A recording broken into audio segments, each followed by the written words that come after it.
लक्ष्य को पाने के लिए यदि हम तन मन धन लगा देते हैं मेरे मित्र, लक्ष्य को पाने के लिए यदि हम तन मन धन लगा देते हैं, सच कहता हूँ मेरे मित्र, सच कहता हूँ कुंडली के सितारे भी अपनी जगह बदल लेते हैं। तो नमस्कार, राधे राधे, जय श्री कृष्ण। आपको भी ऐसे ही लक्ष्य को पाने के लिए अपना पूरा तन मन और धन सब कुछ लगा देना है। धन तो आपको लगाना ही नहीं, क्योंकि मैं आपको free of cost classes provide करा रहा हूँ, तो आपको धन लगाने की जरूरत नहीं है। तन और मन लगा दो और आपका बेड़ा पार हो जाएगा। बिल्कुल एक और दूसरी सीरीज आ चुकी है आपके सामने, बाल विकास एवं शिक्षा शास्त्र चाइल्ड डेवलपमेंट पेडागोजी के जो प्रीवियस ईयर के क्वेश्चन पेपर हैं वो आपको सॉल्व करा रहे हैं। तो उसी सीरीज की दूसरी वीडियो ये होने वाली है। बिल्कुल, तो जो मेरे साथ नए जुड़ रहे हैं उनसे मैं बोलना चाहूँगा, आप एक बार इसे शेयर करके इस चैनल को सब्सक्राइब करके जरूर जुड़ जाएँ, ठीक है। क्योंकि आपका रीट एग्जाम जो कि 27 फरवरी को कंडक्ट कराया जाना है, उसको इसी के आधार पर पास कराया जाएगा। आपके CDP और हिंदी और मैं जो सब्जेक्ट आपको पढ़ा रहा हूँ उनमें 30 आउट ऑफ 30 आने वाले हैं, अगर आप इन क्वेश्चनों को अच्छे से सॉल्व कर लेते हो, ठीक है। तो बिना टाइम गवाए शुरू करते हैं। दोस्तों, आप इन क्वेश्चनों का खुद से आंसर देने की कोशिश किया करो, ठीक है। क्वेश्चन मैं आंसर तो आपको बताऊंगा, लेकिन आप भी अपना एनालिसिस किया करो कि आपको कितने सही हो रहे हैं, कितने गलत हो रहे हैं, ठीक है। बिना टाइम गवाए शुरू करते हैं जी। आपका फर्स्ट क्वेश्चन आपकी स्क्रीन पे बताइए, इसका राइट आंसर क्या होगा, सोचिए। एक अधिगम विकलांगता जिसमें लिखावट में कठिनाई शामिल हो। मेरे प्यारे मित्र, ऐसा क्वेश्चन आपको आपके एग्जाम में जरूर देखने को मिलेगा, जिसमें आपसे पूछा जाएगा कि कौन सी अधिगम विकलांगता हो, ठीक है। आपको मैंने एक वीडियो के माध्यम से आपको बता भी दिया है कि इसमें से ज़्यादा क्वेश्चन पूछे जाते हैं। अगर वो नहीं देखा है तो आप वो भी देख लेना। अधिगम अक्षमताओं वाला एक वीडियो बनाया था, शॉर्ट सा, ठीक है। तो लिखावट से संबंधित पूछा है मेरे मित्र। मैंने बताया था डिसग्राफिया, ग्राफ क्या होता है दोस्तों, लिखने के काम आता है। ग्राफ क्या होता है, लिखने के काम आता है। डिसलेक्सिया, लेक्सिया यानी लर्निंग यानी पढ़ने से संबंधित क्या हो जाएगा, डिसलेक्सिया हो जाएगा। और डिसकैलकुलिया, कैलकुलिया आ रहा है इसमें, मतलब कैलकुलेशन। कैलकुलेशन किसमें की जाती है मेरे मित्र, मैथ में की जाती है, यानी गणित से संबंधित कौन सी क्षमता हो जाएगी, डिसकैलकुलिया। डिसग्राफिया, ग्राफ मतलब लिखने का काम आता है, ठीक है, तो राइट करने के लिए काम आता है, ठीक है। और ध्यान अभाव अतिशीघ्रता विकार, यानी जो ADHD विकार है, आपको मैंने बताया था ADHD, आपको याद रख लेना, इसकी फुल फॉर्म भी attention difficult hyper activity disorder, ठीक है। आपसे पूछी जा सकती है, इसका राइट आंसर ऑप्शन सी हो जाएगा। बिल्कुल मेरे प्यारे मित्र, अगर आपने वो वीडियो देखी होगी तो आपका ये क्वेश्चन गलत नहीं होना चाहिए। इसके बारे में थोड़ी सी आपको बताऊं जी। डिसग्राफिया एक अधिगम विकलांगता है। इसमें ग्रसित छात्र सीख लिखने में कठिनाई, यानी लिखने में कठिनाई हो तो क्या हो जाएगा, डिस्ग्राफिया, मैंने बता दिया है, ठीक है। इस विकार में छात्र लेखन धीमा, भद्दा व त्रुटिपूर्ण होता है। छात्र लिखते लिखते शीघ्र ही थक जाता है तथा अपने उंगलियों में दर्द महसूस करता है। अगर आपके अंदर ऐसी बीमारी है तो आप डिस्ग्राफिया से जूझ देते हैं, ठीक है। बिल्कुल इसका राइट आंसर ऑप्शन सी हो जाएगा। अगले क्वेश्चन की तरफ चलते हैं मेरे प्यारे मित्र।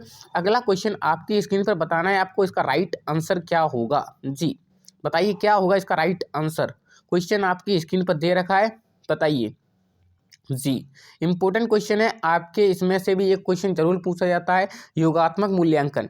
निम्न में से कौन सा एक योगात्मक मूल्यांकन से संबंधित है, ठीक है, योगात्मक मूल्यांकन से संबंधित है। आपके ऑप्शन है, अध्यापक को छात्र की प्रगति के बारे में निरंतर और तत्काल प्रतिक्रिया प्रदान करना। बिल्कुल ये नहीं हो सकता, तत्काल नहीं प्रदान की जाती, ठीक है।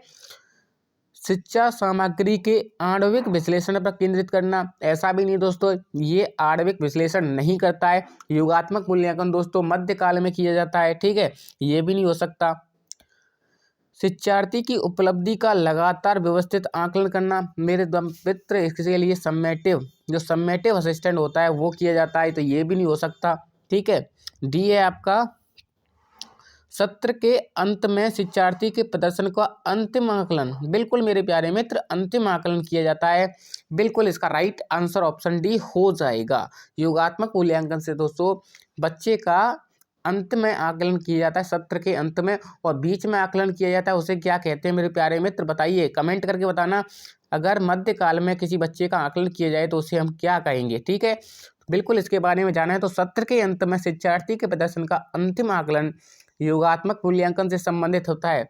योगात्मक मूल्यांकन के अंतर्गत शिक्षक शैक्षिक सत्र के अंत में मापन की प्रक्रिया के माध्यम से यह जानने का प्रयास करता है कि छात्रों ने कितना सीखा, ताकि शिक्षक जानकारी प्राप्त कर सके और पूर्ण शैक्षिक सत्र के दौरान शैक्षिक प्रक्रिया में कितनी प्रभावपूर्ण रही है। ठीक है, बिल्कुल आई होप आप इसे अच्छे से समझ गए होंगे। शिक्षा के यानी जो सत्र के अंत में ही इसका आकलन किया जाता है। ठीक है, तो इम्पोर्टेंट आपको याद रख लेना है ऐसे जी। अगला क्वेश्चन आपकी स्क्रीन पर बताइए क्या होगा इसका राइट आंसर।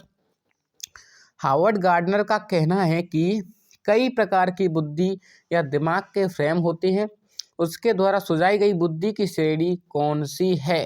ठीक है, आपकी है ऑप्शन विश्लेषण बुद्धि, रचनात्मक बुद्धि, प्रकृतिवादी बुद्धि या व्यवहारिक बुद्धि। बिल्कुल बताइए इसका राइट आंसर क्या होगा। जी मेरे प्यारे मित्र, विश्लेषण बुद्धि हावर्ड गार्डनर के द्वारा नहीं बताई गई थी, रचनात्मक भी नहीं बताई थी, व्यवहारिक भी नहीं बताई थी, प्रकृतिवादी बुद्धि जो नेचुरल स्किल है दोस्तों वो बताई थी। ठीक है, अब बात कर लेते हैं कि हावर्ड गार्डनर के द्वारा जो बताई गई बुद्धियां दोस्तों, आपसे इंपॉर्टेंट क्वेश्चन यहाँ से बन सकता है, इसलिए आप इनका स्क्रीनशॉट ले सकते हैं या फिर आप पेन कॉपी साथ में लेके बैठे और इसको लिख लें। ठीक है, हावर्ड गार्डनर द्वारा बहुबुद्धि का सिद्धांत दिया गया, जिसमें गार्डनर महोदय ने बुद्धि को 9 श्रेणियों में बांटा। इंपॉर्टेंट है, आपको याद रख लेना है। ठीक है, जो निम्न है, भाषाई बुद्धि है आपकी, तार्किक गणितीय बुद्धि है, स्थानिक बुद्धि है, शारीरिक गतिक बुद्धि है, संगीतक बुद्धि है। आपको इंपॉर्टेंट रहने वाले सभी बुद्धि आपको याद कर लेनी है। ठीक है, व्यक्तिगत आत्मन बुद्धि है, व्यक्तिगत अन्य बुद्धि है, प्रकृतिवादी बुद्धि है, अस्तित्ववादी बुद्धि है। अतः प्रश्नागत विकल्पों में गार्डनर द्वारा सुझाई गई बुद्धियों का एक प्रकार प्रकृतिवादी कौशल है, इसलिए वो प्रकृतिवादी कौशल माना गया था। ठीक है, तो ये 9 बुद्धि आपको याद रख लेनी है कि हावर्ड गार्डनर द्वारा कितनी बुद्धियां बताई थी मेरे प्यारे मित्र, 9 बुद्धियां बताई थी। आपको इंपॉर्टेंट है, याद रख लेनी है। ठीक है, अगले क्वेश्चन की तरफ चलते हैं। अगला क्वेश्चन आपकी स्क्रीन पर मेरे प्यारे मित्र क्या होगा इसका राइट आंसर बताइए। जी बिल्कुल, हमारे देश में कई बच्चे एक से अधिक भाषा बोलते हैं। बिल्कुल सही बात है। निम्न में से पता लगाएं 2 भाषाओं को बोलने की क्षमता वाले बच्चों के लिए सही लाभ क्या है। अवधारणा गठन में सुविधा, विश्लेषणात्मक तर्क में सुविधा, संज्ञानात्मक लचीलेपन में सुविधा। बिल्कुल बताइए इसका राइट आंसर क्या होगा। बिल्कुल मेरे प्यारे मित्र, इसका राइट आंसर हो जाएगा ऑप्शन डी, यानी आपका 2 से ज़्यादा भाषाएं जानते हैं तो अवधारण गठन में भी सुविधा होगी, विश्लेषण तर्क भी कर पाएंगे, संज्ञानात्मक लचीलापन भी होगा। ठीक है, तो इसका राइट आंसर ऑप्शन डी हो जाएगा। बिल्कुल मेरे प्यारे मित्र जी, तो इसमें कुछ बताने लायक ऐसी कोई बात नहीं है। ठीक है, अगला क्वेश्चन आपकी स्क्रीन पर बताइए इसका राइट आंसर क्या होगा। जी, तो मेरी मेहनत के लिए मेरे प्यारे बच्चों एक कमेंट जरूर किया करो वीडियो के अंत में, वीडियो देखने के बाद। ठीक है, एक अध्यापक कक्षा में कुछ गतिविधियां कर रहा है। ठीक है, जैसे केवल यह पूछ कर गया कि बल्कि यह पूछ कैसे और क्यों, यानी आपसे पूछ रहा है कि एक अध्यापक कक्षा में कुछ गतिविधि कर रहा है। जैसे न केवल यह पूछ कर कि क्या हुआ, बल्कि यह भी पूछा है कि कैसे और क्यों। उन्हें एक प्रश्न के विभिन्न उत्तरों और परख की तुलना करने में मदद करना। वास्तव में सबसे अच्छा जवाब है इन गतिविधियों में वह बढ़ावा देने की कोशिश कर रहा है किसकी, समानता की, आलोचनात्मक सोच की, एकीकृत सोच की या अवधारणा मानचित्रण की। बिल्कुल बताइए इसका राइट आंसर हो जाएगा मेरे प्यारे मित्र आलोचनात्मक सोच। आलोचना कर रहा है मेरे प्यारे मित्र कि ये कैसे और क्यों होगा, और इन गतिविधियों से पता चल रहा है कि वो आलोचनात्मक सोच का विकास कर रहा है। ठीक है, तो इसका राइट आंसर ऑप्शन बी हो जाएगा। बिल्कुल, अगला क्वेश्चन मेरे प्यारे मित्र जी आपकी स्क्रीन पर मेरे प्यारे मित्र बताइए इसका राइट आंसर क्या होगा। अरे, सकारात्मक और नकारात्मक उत्तेजना या घटनाएं छात्र के व्यवहार को प्रेरित कर सकते हैं। कौन सा मनोवैज्ञानिक परिप्रेक्ष्य इस तरह से प्रेरणा की व्याख्या करता है। आपके ऑप्शन है मानवतावादी, व्यवहार, संज्ञानात्मक या सामाजिक। बिल्कुल इंपॉर्टेंट क्वेश्चन रहने वाला है, बताइए। सकारात्मक नकारात्मक उत्तेजनाएं दोस्तों मेरे अंदर मानवतावादी नहीं होती, संज्ञानात्मक नहीं होती, सामाजिक नहीं होती। व्यक्ति के व्यवहार के आधार पर देखा जाता है कि इसका व्यवहार संज्ञानात्मक यानी सकारात्मक है या नकारात्मक यानी पॉजिटिव है या नेगेटिव है। तो व्यवहार देखो, आपको यहाँ पर बिहेवियर दिख रहा है तो आप इससे भी अंदाजा लगा सकते थे, व्यवहार से भी अंदाजा लगा सकते थे मेरे प्यारे मित्र। तो इसका राइट आंसर ऑप्शन भी हो जाएगा। कभी कभी तो ऐसे क्वेश्चन पूछे जाते हैं कि उनके आंसर होते हैं वो क्वेश्चन में भी दिए जाते हैं। तो आपको ऐसे ही खोजबीन करके मेरे प्यारे मित्र आपको इन क्लासों के माध्यम से यही देखना है कि हमें कहाँ कहाँ गलती नहीं करनी है और आंसर कहाँ से पता लगाना है। ठीक है, इसका राइट आंसर ऑप्शन भी हो जाएगा। बिल्कुल इसके बारे में इतना कुछ बताने की जरूरत नहीं है आपको। ठीक है, अगला क्वेश्चन आपकी स्क्रीन पर, समावेश शब्द का मतलब विशेष शैक्षिक आवश्यकता वाले बच्चों को नियमित कक्षा कक्ष में शिक्षित करना है। सर्वाधिक समय में, पूरा समय में, कुछ समय में या किसी समय नहीं। बिल्कुल मेरे प्यारे मित्र इसका राइट आंसर हो जाएगा पूरे समय में करना चाहिए मेरे प्यारे मित्र। अगर हम उनको टाइम से ज़्यादा टाइम देंगे तो उनके अंदर खुद ऐसी फीलिंग आएगी कि हम कुछ ऐसे अलग प्राणी हैं जो हमें अलग से सिखाया जा रहा है। ठीक है, तो उनको ना तो अलग समय दें, ना उसे कम समय दें, ना ज़्यादा समय दें, उनको जितना और नॉर्मल बच्चों को दिया जा रहा है उतना ही समय दें। ठीक है, तो इसका राइट आंसर हो जाएगा ऑप्शन बी। अगला क्वेश्चन दोस्तों, बिल्कुल इतना कुछ बताने लायक है नहीं इस क्वेश्चन में। जो क्वेश्चन आपके बताने लायक होगा, जो इम्पोर्टेंट रहेगा वही बताएंगे। एक भाषा शिक्षक कक्षा में कविता का विवरण समझाकर कक्षा में कविता पढ़ रहा है और छात्रों को स्पष्टीकरण से निष्कर्ष निकालने या व्यापक विचार करने के लिए कह रहा है। ठीक है, तो यह एक उदाहरण है। किसका उदाहरण है? आगमनात्मक तर्क का, निगमनात्मक तर्क का, अवधारणा मानचित्रण का या परिकल्पना का। यानी जो एक भाषा शिक्षक है वो कविता का विवरण समझाकर कविता पढ़ा रहा है। ठीक है, और छात्रों को स्पष्टीकरण से निष्कर्ष निकालने के लिए या व्यापक विचारों को करने के लिए कह रहा है। तो कैसा तर्क है मेरे प्यारे मित्र, बताइए इसका राइट आंसर क्या होगा? बिल्कुल मेरे प्यारे मित्र इसका राइट आंसर हो जाएगा आगमनात्मक तर्क।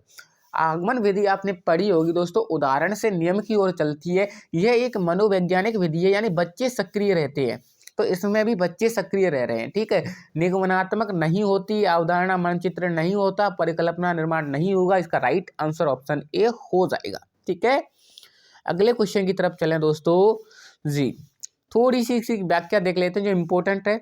यदि एक भाषा शिक्षक कक्षा में कविता का विवरण समझाकर कविता को पढ़ा रहा है तो इसका तात्पर्य यह है कि शिक्षक छात्रों के पूर्व ज्ञान को नवीन ज्ञान यानी ज्ञात से अज्ञात की ओर जोड़ने का प्रयास कर रहा है, जो एक आगमनात्मक तर्क है। मैंने भी बता दिया, बच्चे को विश्लेषण करके बता रहा है, तो यही इसका राइट आंसर हो जाएगा।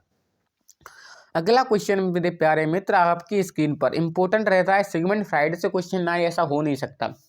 बताइए क्या होगा इसका राइट आंसर? मनोविश्लेषण का मानना है कि एक प्राथमिक साधन है जिसके द्वारा ईगो इड पर आश्रित रखता है। यह कहलाता है सुपर ईगो, आमोद सिद्धांत, द्वंद्व या दबाव। क्या कहलाएगा मेरे प्यारे मित्र? बिल्कुल बिल्कुल इसे दबाव कहते हैं मेरे प्यारे मित्र। जब ईगो इग पर हावी हो जाता है तो उसे रिप्रेशन कहते हैं मेरे मित्र, दबाव कहते हैं, प्रेशर कहते हैं। ठीक है, आई होप आप इसे अच्छे से समझ गए होंगे। सिगमंड फ्राइड की भाषा में एक बार समझ लेते हैं इसको। ठीक है, सिगमंड फ्राइड ने क्या किया है, क्या बताया है? सिगमंड फ्राइड ने व्यक्तित्व को स्पष्ट करने के लिए मनोविश्लेषणात्मक सिद्धांत का प्रतिपादन किया। व्यक्तित्व के मनोविश्लेषणात्मक सिद्धांत के दो मुख्य संप्रत्य हैं, चेतन, अर्धचेतन और अचेतन। तीन प्रकार हैं। ठीक है, इदम, अहम और पराहम, ईड, ईगो और सुपर ईगो। फ्राइड के अनुसार इदम व्यक्ति को अपने दमित इच्छाओं की तत्काल पूर्ति करने के लिए प्रयास कर हेतु उकसाता है, जबकि जो सुपर ईगो होता है सामाजिक मान्यताओं व परंपराओं के अनुरूप कार्य करता है। ठीक है, तो इंपॉर्टेंट चीज़ें हैं, आपको याद रख लेनी है, स्क्रीनशॉट ले लेना है। ठीक है, अगर आप पेन कॉपी लेके साथ बैठे हो तो इसको लिख लेना है। अहम जो ईगो है, इन दोनों के मध्य अंतःक्रिया करके व्यक्ति को वास्तविक धरातल पर, अभी जो आप पढ़ रहे हो वो ईगो के कारण पढ़ रहे हो। ठीक है, लेकिन एड आपसे कहेगा कि नहीं चलो घूम आते हैं, लेकिन सुपर ईगो कहेगा अरे यार पढ़ लेते हैं, नौकरी लगेगी। तो इन दोनों के बीच में क्रिया कराता है ईगो। ठीक है, ठीक है, अब आई होप आप इसे अच्छे से समझ गए होंगे। बैठाने का प्रयास करता है अतः ईगो इड पर सुपर ईगो दोनों पर दबाव डालता है कि अभी पढ़ लो। कौन दबाव डालेगा? ईगो डालेगा। ठीक है, अभी वर्तमान में जब पढ़ रहे हो तो ईगो के माध्यम से ही पढ़ रहे हो। ठीक है, अगला क्वेश्चन मेरे प्यारे मित्र आपकी स्क्रीन पर जी। अंतर्मुखता बहिर्मुखता व्यक्तित्व का लक्षण निम्न में के द्वारा प्रस्तावित किया। किसके द्वारा प्रस्तावित किया? अंतर्मुखता। हैंस आइजेंक के द्वारा, आरवी कैटल के द्वारा, गॉर्डन आलपोर्ट के द्वारा या कार्ल रोजर्स के द्वारा? बिल्कुल बताइए इसका राइट आंसर क्या होगा। बिल्कुल इसका राइट आंसर हो जाएगा हेंस आइजेंक। कौन हो जाएगा मेरे प्यारे मित्र? Hence Eysenck. ठीक है, बिल्कुल। इसके बारे में थोड़ी सी बात करें हम, छात्रों के व्यक्तित्व का अध्ययन करने के लिए विभिन्न मनोवैज्ञानिकों द्वारा अपने अपने प्रयोगों के आधार पर व्यक्तित्व का वर्गीकरण किया, जिसमें हेंस आइजेंक ने व्यक्तित्व को 4 भागों में बांटा: अंतर्मुखी, बहिर्मुखी, स्थिर और अस्थिर। जबकि आलपोर्ट महोदय ने शील गुणों के आधार पर व्यक्तित्व का वर्गीकरण किया था। ठीक है, तो आई होप आप इस अच्छे से समझ गए होंगे। बिल्कुल। अगला क्वेश्चन आपकी स्क्रीन पर, बताइए क्या होगा इसका राइट आंसर। जी, क्वेश्चन थोड़ा सा बड़ा है तो आप 2 पार्ट में देख लीजिए। निम्न में से कौन सा सर्वोत्तम उदाहरण है कि प्रेरणा क्या है? प्रेरणा के लिए सर्वोत्तम उदाहरण आपको देखना है। ठीक है, बिल्कुल। मोटिवेशन, जो अभी आप पढ़ रहे हो उसी की वजह से पढ़ रहे हो। ठीक है। छात्र अ आगामी स्कूल वर्ष के बारे में भावुक और अच्छा करना चाहता है। क्या ये एक मोटिवेशनल है? बिल्कुल, देखते हैं, सभी ऑप्शन पढ़ लेते हैं एक बार। जी, छात्र ब सक्रिय, अपने गणित वर्ग में अच्छा करने के लिए उच्च लक्ष्य निर्धारित करता है, काफी प्रयास के साथ बना रहता है और कक्षा में उच्चतम अंक प्राप्त करता है। बिल्कुल, देखते हैं। जी, अगले ऑप्शन है आपके पास छात्र स, वह कक्षा पूरा करना चाहता है और अपना ध्यान निर्देशित करने में अच्छा है। ड, कड़ी मेहनत करती है और शिक्षक कार्य के बारे में सकारात्मक भावनाओं का अनुभव करती है। मेरे प्यारे मित्र, इसका राइट आंसर बताइए क्या हो सकता है। बिल्कुल, आप सभी को पता होगा कि इसका राइट आंसर हो जाएगा ऑप्शन बी, क्योंकि एक छात्र खुद से मोटिवेट है और वो खुद मोटिवेट होकर एक लक्ष्य निर्धारित करता है। जैसे आपने रीट पात्रता का लक्ष्य निर्धारित किया है, उसी प्रकार एक बच्चे ने, छात्र बा ने अपने गणित वर्ग में अच्छा स्कोर करने के लिए लक्ष्य निर्धारित किया। किसकी वजह से? मोटिवेशन की वजह से। ठीक है, तो काफी प्रयास के साथ बना रहता है और कक्षा में उच्चतम अंक भी प्राप्त करता है, यानी सफलता प्राप्त कर लेता है। तो मोटिवेशन तो यहीं पर काम हो रहा है। ठीक है, तो इसका राइट आंसर ऑप्शन भी हो जाएगा। बिल्कुल बिल्कुल। जी, प्रेरणा की थोड़ी सी परिभाषा आप सीख लीजिए। प्रेरणा गतिविधि को उत्तेजित करने, बनाए रखने और विनियमित करने की प्रक्रिया है। मेरे प्यारे मित्र, मोटिवेशन की वजह से बच्चे अपने काम को करने में उत्तेजित रहते हैं और उसको नियमित करते रहते हैं। जैसे आप अभी मेरी नियमित क्लासेस देख रहे हैं लेकिन सब्सक्राइब नहीं कर रहे हो, तो सब्सक्राइब भी कीजिए, वरना आपको मोटिवेशन बढ़ेगा नहीं। ठीक है, अतः प्रश्नागत प्रेरणा का सबसे उपयुक्त उदाहरण विकल्प बी होगा। ठीक है, लोवेल के अनुसार, दोस्तों एक प्रसिद्ध परिभाषा है, लोवेल के अनुसार प्रेरणा को एक औपचारिक रूप से मनोचिकित्सक या आंतरिक प्रक्रिया के रूप में परिभाषित किया, जिसे किसी आवश्यकता द्वारा शुरू किया जाता है, जो एक गतिविधि की ओर जाता है जो उसे आवश्यकता को पूरा करेगा। ठीक है, तो आई होप आप इसे अच्छे से समझ गए होंगे। बिल्कुल, अगला क्वेश्चन मेरे प्यारे मित्र आपकी स्क्रीन पर, बताइए क्या होगा इसका राइट आंसर। जी, यदि बाह्य प्रेरणा एक अंत्य की युक्ति है तो आंतरिक प्रेरणा है क्या है? एक शुरुआत है, अपने आप में एक अंत है, एक शुरुआत तथा अंत है, उपरोक्त में से कोई भी नहीं। इंपॉर्टेंट क्वेश्चन बनता है मेरे प्यारे मित्र, तो इसका राइट आंसर हो जाएगा अपने आप में एक अंत है। अगर आपके अंदर आंतरिक अभिप्रेरणा नहीं होगी मेरे प्यारे मित्र, तो आप उस काम को अंत तक नहीं कर सकते। आंतरिक अभिप्रेरणा के अंदर ही आप उस काम को सक्सेसफुल ले जा सकते हो और उसका समाप्त भी कर सकते हो। जैसे कि आप अभी आंतरिक अभिप्रेरणा से पढ़ रहे हो, फिर रीट मेंस एग्जाम दोगे, उसे भी पास करोगे, फिर आप अपनी राज्य की सेवा करोगे टीचर बनने के बाद, बिल्कुल, फिर 60 साल बाद क्या समाप्ति भी लोगे, किसकी? आंतरिक अभिप्रेरणा के कारण। बिल्कुल बिल्कुल, रिटायरमेंट। ठीक है, बिल्कुल। जी, इसमें कुछ बताने लायक है नहीं। 13वें क्वेश्चन का राइट आंसर बताइए आप लोग। तो जो इंपॉर्टेंट क्वेश्चन होते हैं मैं उनके बारे में बताता हूँ। एक व्यवस्थित विज्ञानी जो स्वयं और वातावरण के साथ समायोजन को प्राप्त करने के लिए नियम, कानून, सिद्धांत प्रदान करता है कहलाता है अभिप्रेरणा, दिमागी आरोग्यता, अधिगम या द्वंद्व। बताइए क्या होगा इसका राइट आंसर। बिल्कुल बिल्कुल बिल्कुल। तो जो भी ऑप्शन भी बता रहे हैं उनका राइट आंसर हो जाएगा दोस्तों, उससे कहते हैं मेंटल हाइजीन, दिमागी आरोग्यता। ठीक है जी, इसके बारे में थोड़ी सी हम बात करें मेरे प्यारे मित्र, तो विश्व स्वास्थ्य संगठन दिमागी आरोग्यता मानसिक स्वास्थ्य को परिभाषित करते हुए कहता है कि यह सलामती की एक स्थिति है जिसमें किसी व्यक्ति को अपनी क्षमताओं का एहसास रहता है, वह जीवन के सामान्य तनाव का सामना कर सकता है, लाभकारी और उपयोगी रूप से काम कर सकता है और अपने समाज के प्रति योगदान करने में सक्षम होता है। इसलिए एक व्यवस्थित विज्ञान जो स्वयं और वातावरण के साथ समायोजन को प्राप्त करने के लिए नियम, कानून, सिद्धांत प्रदान करता है, उसे दिमागी आरोग्यता कहलाता है। ठीक है, आई होप आप इस अच्छे से समझ गए होंगे। अगला क्वेश्चन आपकी स्क्रीन पर। जी बिल्कुल, एक समायोजन तंत्र में अतीत, वर्तमान और प्रस्तावित व्यवहार के अनुमोदित कारणों में तार्किक और सामाजिक रूप से सोचना शामिल कहलाता है। प्रतिकरण, परमीयकरण, प्रतिगमन या दमन, बताइए इसका राइट आंसर क्या होगा मेरे प्यारे मित्र। बिल्कुल, तो 14वें क्वेश्चन का दोस्तों राइट आंसर हो जाएगा ऑप्शन बी।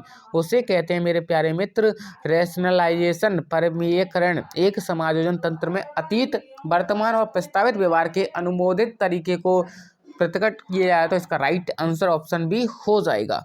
बिल्कुल, अगला क्वेश्चन आपकी स्क्रीन पर। जी बताइए इसका राइट आंसर क्या होगा। इंपॉर्टेंट क्वेश्चन रहने वाला है, आपके एग्जाम में सीधा छपने वाला है। अगर आपको आंसर भी पता चल गया लेकिन फिर भी आपको ईमानदारी से बताना है। ठीक है, स्कूल की संगठनात्मक स्थापना छात्रों के अधिगम को प्रभावित करती है। यह पहलू उस श्रेणी से संबंधित है क्रियात्मक कारक से, मनोवैज्ञानिक कारक से, सामाजिक कारक से या अन्य कारक से। तो बिल्कुल बताइए इसका राइट आंसर क्या होगा। जी बिल्कुल बिल्कुल, जो भी ऑप्शन भी बता रहे हैं उनका राइट आंसर हो जाएगा मनोवैज्ञानिक कारक से संबंधित है। ठीक है, बिल्कुल आगे बढ़ते हैं। जी अगला क्वेश्चन आपकी स्क्रीन पर मेरे प्यारे मित्र, बताइए इसका राइट आंसर क्या होगा। जी निम्न स्थितियों में से कौन सा समायोजन को बढ़ावा देती है। तीव्र उत्सुकता, अपराध का जुनूनी विचार, बीमारी का डर, न्यूरोटिक भय और चिंता से मुक्ति। बिल्कुल 16वें क्वेश्चन का दोस्तों राइट आंसर हो जाएगा ऑप्शन डी, न्यूरोटिक भय और चिंता से मुक्त। ठीक है, बिल्कुल इसके बारे में थोड़ी सी जानकारी आपको पता होनी चाहिए। जब कोई बच्चा आसपास के वातावरण की कठिनाइयों एवं बाधाओं को ध्यान में रखते हुए अपने व्यवहार में परिवर्तन करता है तो उस बच्चे के द्वारा किया गया व्यवहार में परिवर्तन ही समायोजन कहलाता है। ठीक है, समायोजन करने की विधियां दो प्रकार की होती हैं, प्रत्यक्ष और अप्रत्यक्ष। प्रत्यक्ष विधि में ही बच्चा किसी समस्या के प्रति सीधे सीधे समायोजन करता है जिससे वह व चिंता से मुक्त हो जाता है। ठीक है, आपके सामने सब कुछ प्रत्यक्ष दिख रहा है तो आपको किसी का डर नहीं होगा, ना ही किसी चीज की चिंता होगी। ठीक है, तो इसका राइट आंसर ऑप्शन डी हो जाएगा। बिल्कुल, अगला क्वेश्चन आपकी स्क्रीन पर मेरे प्यारे मित्र, बताइए क्या होगा इसका राइट आंसर। एक शिक्षक के रूप में अपने छात्रों से हमारे जीवन पर प्रदूषक के प्रभाव को समझाते हुए एक निबंध लिखवाने के लिए कहा। इस कार्यभार से ब्लूम के वर्गीकरण के कौन से संज्ञानात्मक स्तर की व्याख्या की, विश्लेषण की, संप्रयोग की, समझ की या ज्ञान की। बताइए क्या होगा इसका राइट आंसर मेरे प्यारे मित्र। 17वें क्वेश्चन का राइट आंसर बताइए। जी तो इसका राइट आंसर हो जाएगा मेरे प्यारे मित्र एप्लीकेशन, संप्रयोग। यानी आपको पता है कि अगर वो इस दुनिया को देख रहे हैं तो अगर वो अपनी वाणी से, अंदर से, आंतरिक अभिप्रेरणा से इसके बारे में क्या सोचती है तो इसे कहेंगे मेरे प्यारे मित्र संप्रयोग। ठीक है, बिल्कुल। यदि कोई शिक्षक छात्रों में अपने जीवन पर प्रदूषक के प्रभाव को समझाने के लिए एक निबंध लिखवाने को कहता है तो यह कार्यभार ब्लूम के संज्ञानात्मक पक्ष के संप्रयोग पर आधारित है। संप्रयोग के अंतर्गत छात्र विभिन्न कार्य प्रक्रियाएं करता है जैसे व्याख्याएं करना, जांच करना, निर्माण करना, खोज करना या समाधान करना। ठीक है, तो सभी संप्रयोग के अंदर आते हैं। ठीक है, तो इम्पोर्टेंट है, आपको याद रखना है। कोई भी आपसे पूछ सकता है ये किस में आते हैं मेरे प्यारे मित्र, संप्रयोग में आते हैं। ठीक है, आई होप आप इसे अच्छे से समझ गए होंगे। अगला क्वेश्चन आपकी स्क्रीन पर मेरे प्यारे मित्र, बताइए इसका राइट आंसर क्या होगा। शिक्षक के तौर पर आपने एक उपयुक्त परीक्षण और जांच सूची का उपयोग करके छात्र की बुद्धि, व्यक्तित्व तथा कक्षा व्यवहार के बारे में जानकारी एकत्रित की। यह प्रक्रिया क्या कहलाती है। आकलन, मापन, मूल्यांकन या उपरोक्त सभी। मेरे बिल्कुल प्यारे मित्र 18वें क्वेश्चन का राइट आंसर बताइए क्या होगा जी। तो जो भी ऑप्शन ये बता रहे हैं उनका राइट आंसर हो जाएगा मेरे प्यारे मित्र। इसे असेसमेंट कहते हैं, आकलन कहते हैं मेरे प्यारे मित्र। बच्चे का आकलन करके एक सूची बनाना उसे क्या कहते हैं मेरे प्यारे मित्र? असेसमेंट कहते हैं, आकलन कहते हैं। ठीक है, जो भी ऑप्शन ये बता रहे हैं उनका राइट आंसर हो जाएगा। मुझे कमेंट करके जरूर बताएं कि आपके इसमें से कितने गलत हुए। ठीक है जी। अगला क्वेश्चन, कौन सा प्रक्षेत्र ब्लूम के वर्गीकरण में नामित नहीं है? संज्ञानात्मक, क्रियात्मक, भावात्मक या मनोप्रेरणा? तो बिल्कुल 19वें क्वेश्चन का दोस्तों राइट आंसर हो जाएगा जी। बताइए ब्लूम ने कौन कौन सा बताया था मेरे प्यारे मित्र? संज्ञानात्मक बताया था, क्रियात्मक बताया था, भावात्मक बताया था, एक त्रिभुज के माध्यम से समझाया था। तो संज्ञानात्मक विकास को ही मेरे प्यारे मित्र मनोप्रेरणा कहते थे। इस क्वेश्चन पर रेट लगाई गई थी और इस क्वेश्चन को फिर बोनस दे दिया गया था। ठीक है, इसके बारे में थोड़ी सी बात आपको जानकारी होनी चाहिए कि जो बीएस ब्लूम की बारीकी ब्लूम टैक्सोनॉमी है, वर्ष 1956 में, आपको डेट भी याद रखनी है, महान शैक्षिक मनोवैज्ञानिक डॉक्टर बेंजामिन ब्लूम, पूरा नाम क्या है? बेंजामिन ब्लूम, ठीक है, द्वारा दिया गया। इसका मुख्य उद्देश्य शिक्षा के अवधारणाओं, प्रक्रियाओं और सिद्धांतों को विश्लेषण का मूल्यांकन करना और उनके द्वारा शिक्षा को सीखने के रूपों में स्तरों के वर्गीकरण का प्रयास किया गया। ब्लूम टैक्सोनॉमी में उच्च स्तर को प्रभावी ढंग से प्राप्त नहीं किया जा सकता जब तक कि निचले स्तर को न प्राप्त किया गया हो। इसलिए ब्लूम टैक्सोनॉमी का वर्गीकरण 3 भागों में किया गया।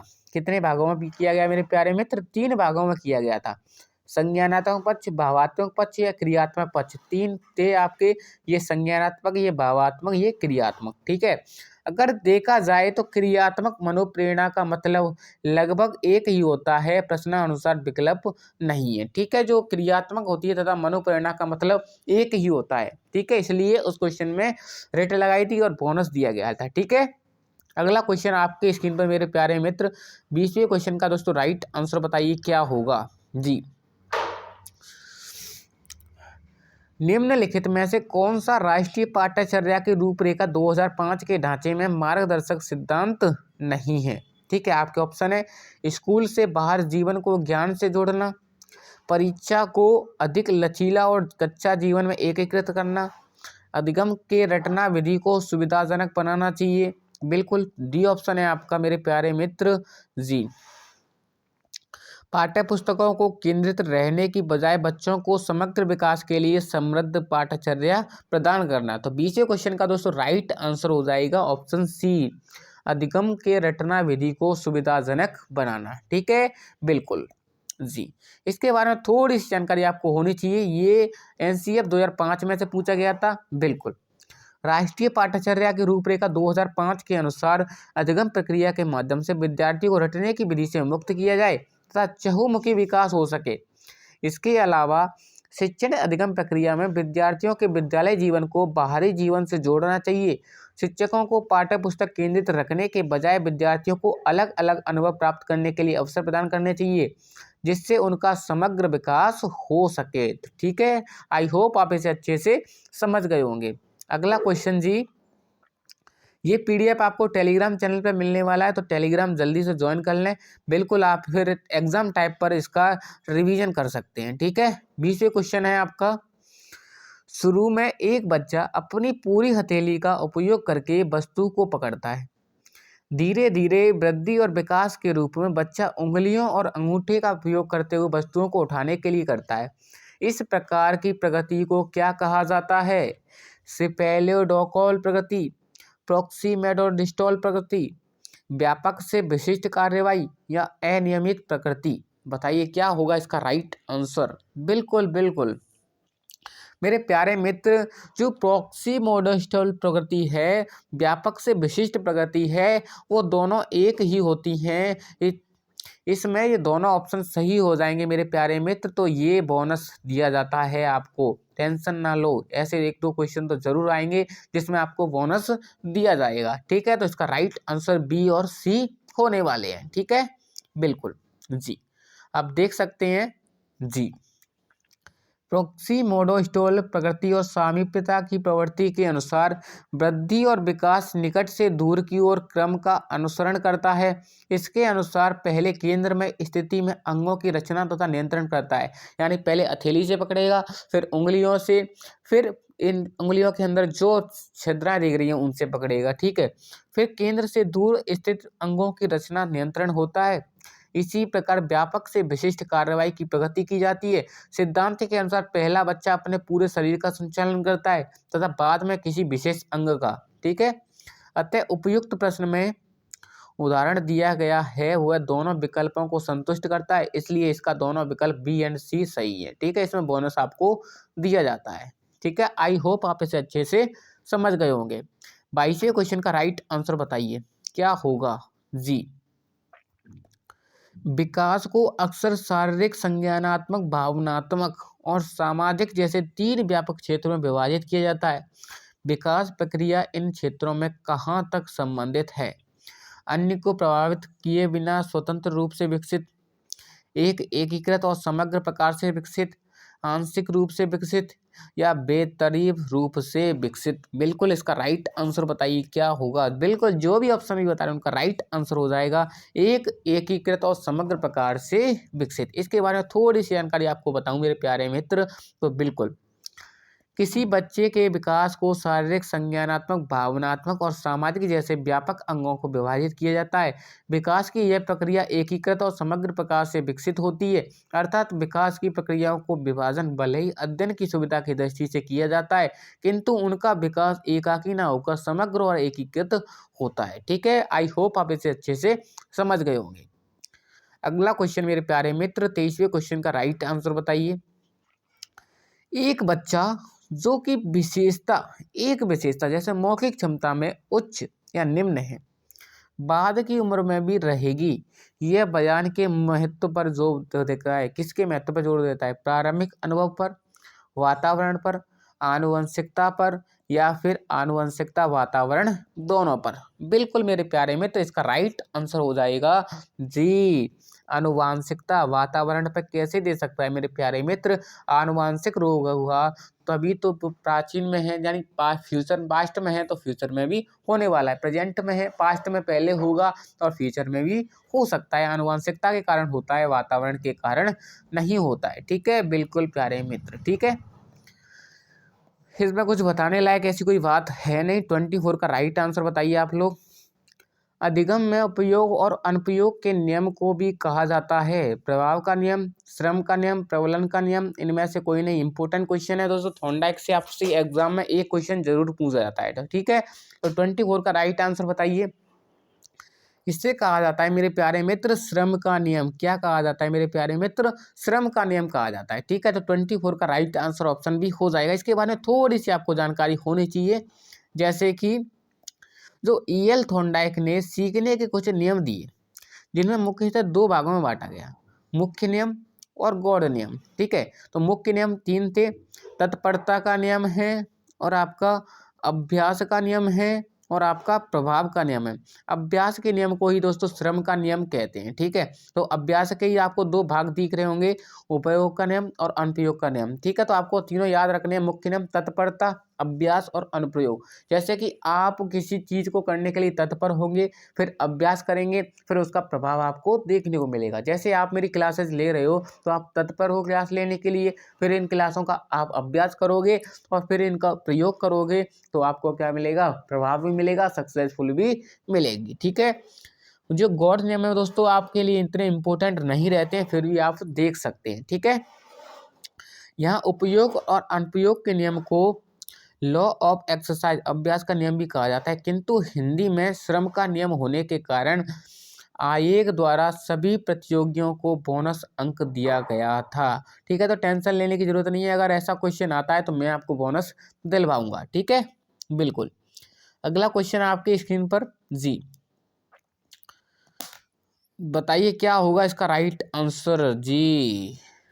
पावलोव के प्रयोग में कुत्ता न केवल मांस प्रदाता के मांस सीधे मुंह में रखने से लार टपका था, अपितु इससे पहले भी, अर्थात जब सीढ़ियों से नीचे आने वाले प्रशिक्षक के कदमों की आवाज सुनता था, इस स्मृति को कहा जाता था। यानी आपने पावलोव के जो कुत्ता पर प्रयोग किया था दोस्तों, उस नियम में आपको पढ़ा होगा कि कुत्ता को मांस दिया जाता था तभी लार टपकाता था। लेकिन आपने एक बात ध्यान नहीं दी मेरे मित्र, जब मांस देने वाला व्यक्ति था वो सीढ़ियों से नीचे आता था तो उसके अंदर फिर लार आ जाती थी कि मेरे लिए मांस आ रहा है। तो इस समृद्धि को क्या कहेंगे? विलोपन कहेंगे, बिना शर्त प्रोत्साहन कहेंगे, अनुकूलित उत्तेजना कहेंगे या तत्परता कहेंगे? बिल्कुल बताइए इसका राइट आंसर क्या होगा? जी 25वें क्वेश्चन का राइट आंसर बताइए। तो इसका राइट आंसर हो जाएगा मेरे प्यारे मित्र ऑप्शन सी, अनुकूलित उत्तेजना। यानी उसको पता नहीं है कि उसके लिए आ रहा है लेकिन उत्तेजना तो बराबर रहती है। ऐसे ही मेरे प्यारे मित्र भर्ती आए या ना आए, लेकिन आपको नोटिफिकेशन आते ही, ठीक है, आपको लग जाना चाहिए और ऐसी ही उत्तेजना आपके अंदर बन जानी चाहिए। ठीक है, तो इसका राइट आंसर ऑप्शन सी हो जाएगा। इसके बारे में आपको सब कुछ पता ही होगा, पावलोव पर प्रयोग किया, इतना कुछ इम्पोर्टेंट नहीं है। अनुभूति बच्चे और वातावरण के बीच अंत्यक्रिया की निरंतर प्रक्रिया के माध्यम से विकसित होती है।